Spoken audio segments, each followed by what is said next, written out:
kind of jump into things. Start off with the press release, the aggravated assault on a police officer. This began actually probably around noon when we had a couple of victims found that their backpacks had been stolen from an unlocked car.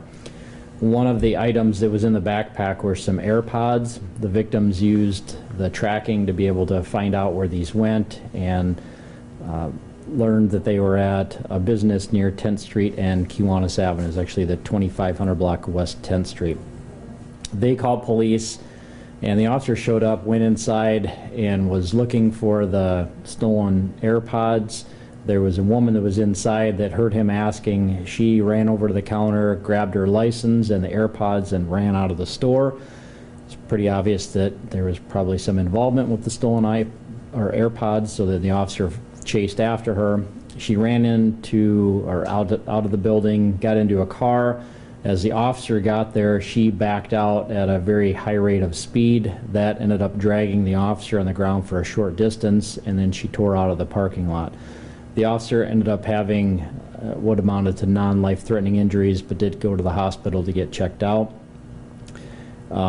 We had quite a few officers that came to that area, and somebody initially, let's see, it was probably about 5:20, I think, that we had a call from somebody that there was a car that was parked in their driveway that they didn't recognize. This car matched the description of the person that was involved with the assault on the officer. Turns out that car was also stolen and had some substitute license plates on it. Once they kind of convened in that area, we started getting information from other people. There was one person that said somebody was hiding in their garage. That was the 2100 block of West 21st Street. Apparently this woman was outside, somebody knocked, or was in the house, somebody knocked on the door and said that they needed to come in to hide from somebody. She wouldn't let them into the house, and then they ended up going into the garage, and the person locked the door. Officers went in there and found her hiding inside there.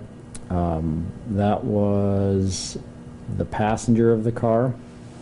And then right around that same time, I think once they found the one suspect, somebody called in and said that somebody was in their house. That was in the 1200 block of South Western Avenue.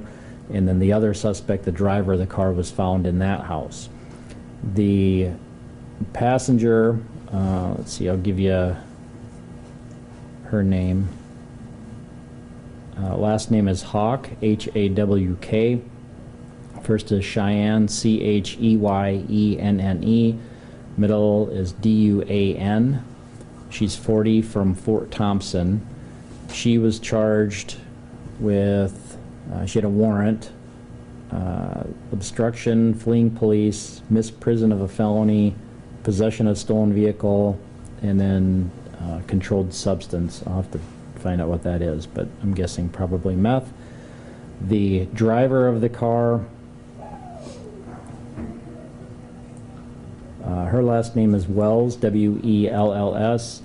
First is Jonielle, J-O-N-I-E-L-L-E. Middle is Rose, R-O-S-E. She's 26, from Aberdeen.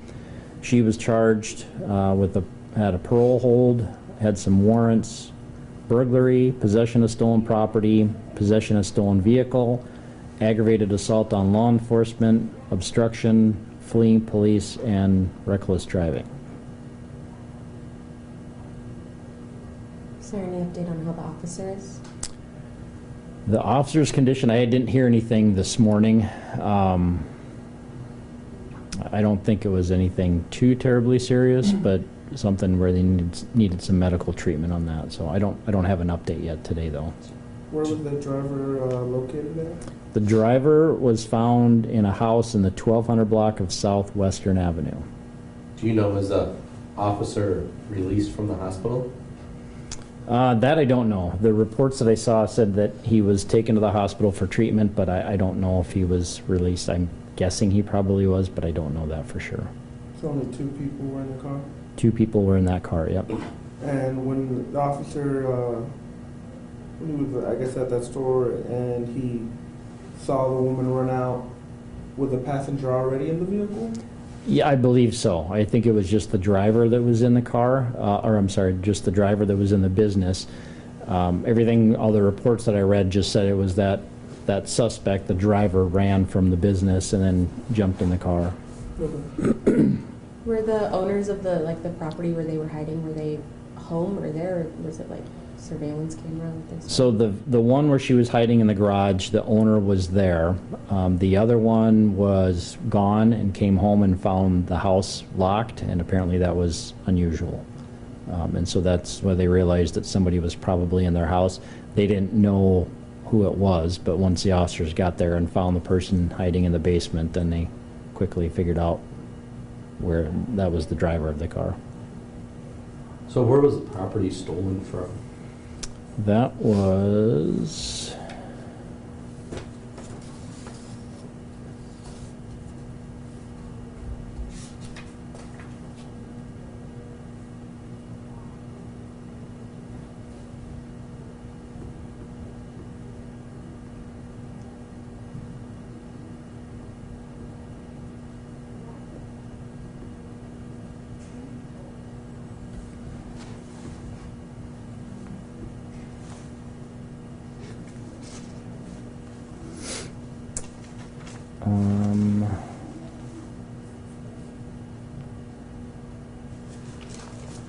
I think it was in the area of 12th Street and La Mesa Drive.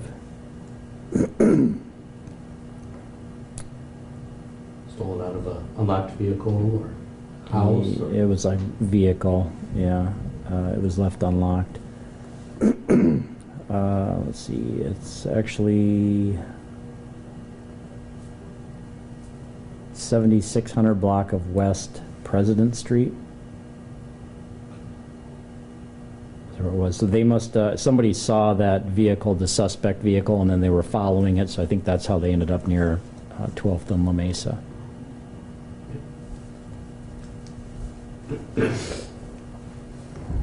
Anything else on that one? Okay, the other aggravated assault, that was a pursuit that happened, but before that, we had a couple of officers that saw a man that had was a parole absconder, and they were looking for him. They ended up finding him. It was in a car that was parked in the 900 block of South Marion Road. This was around 12:40 p.m. The officers were driving a marked patrol car. They had parked that in front of the suspect vehicle. The two officers got out of the car and they went up to the suspect's car, and they were basically telling him that he needed to come out of the car, that he was going to be arrested. They rammed. There was two people, or let me see, I think there was, maybe we just had the one person.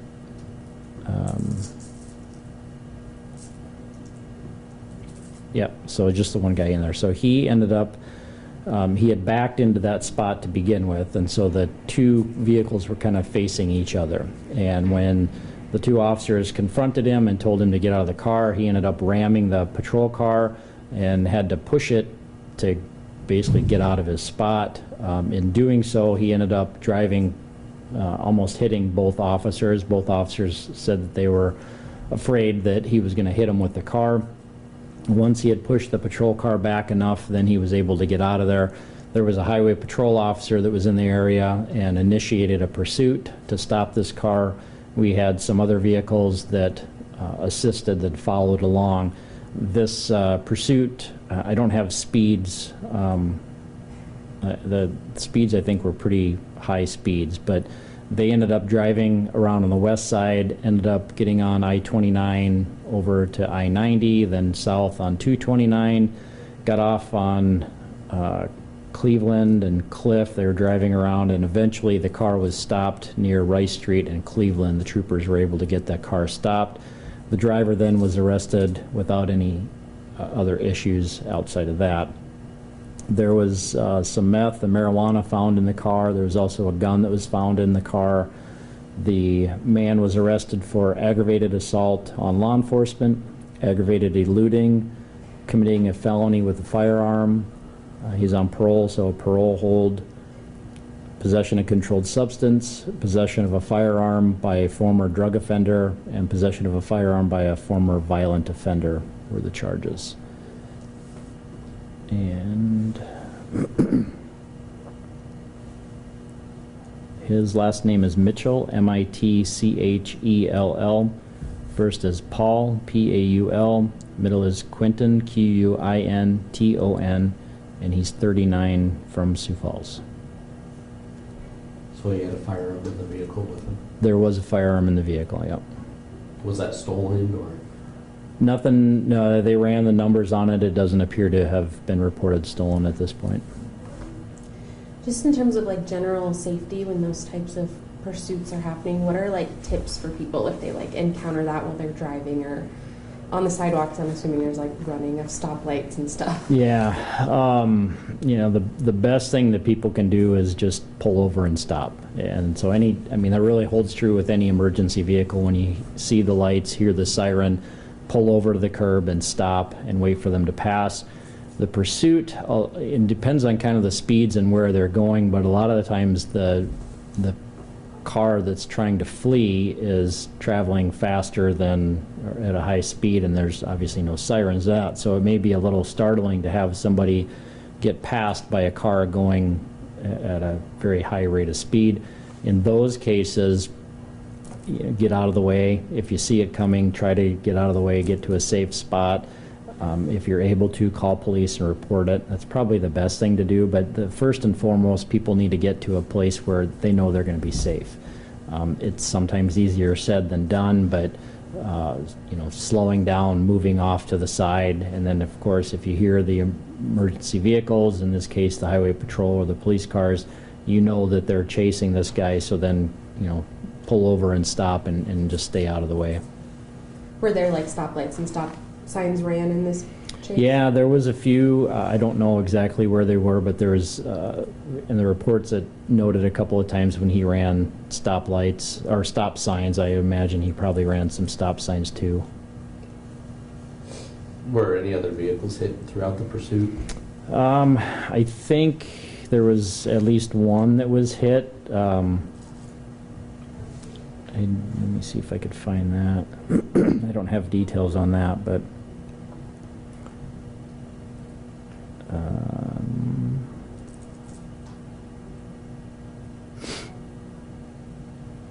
there's a couple of, I guess, near collisions. I think 3 different ones. Excuse me, there was one, I think it was kind of a side swipe. I don't think it was anything extensive. But no injuries from? No injuries from that.